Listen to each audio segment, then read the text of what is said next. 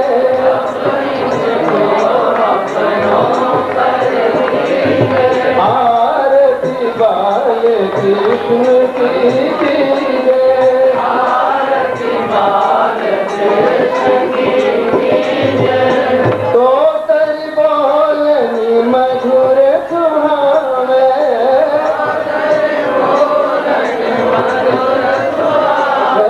तो तेरी बोलनी मधुर सुहावे,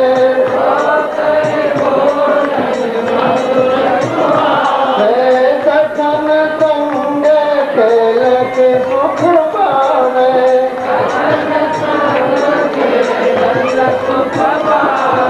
कोई सुकृति जो इनको जावे,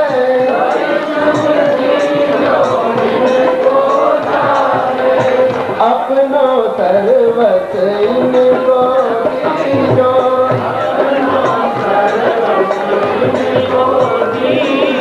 अपनो सर्वत इनको दीजे,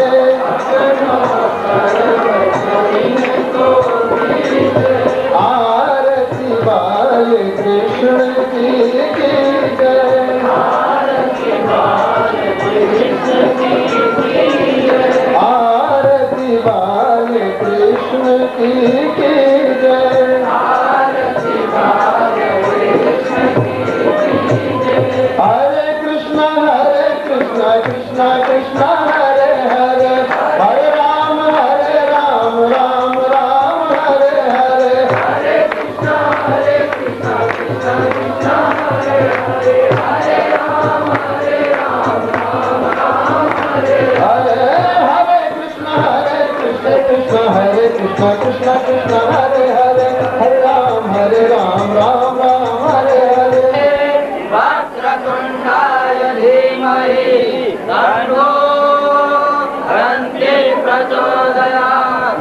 ॐ नारायणाय विद्महे वासुदेवाय धीमहि तन्नो विष्णु प्रचोदयात्। ॐ महालक्ष्म्यै विद्महे विष्णुपत्न्यै धीमहि तन्नो लक्ष्मी प्रचोदयात्। ॐ नन्दनन्दनाय विद्महे यशोदानन्दनाय धीमहि तन्नो कृष्ण प्रचोदयात्। ॐ विश्वभानुजायै च विद्महे श्रीकृष्ण वल्लभायै च धीमहि तन्नो राधा प्रचोदयात्।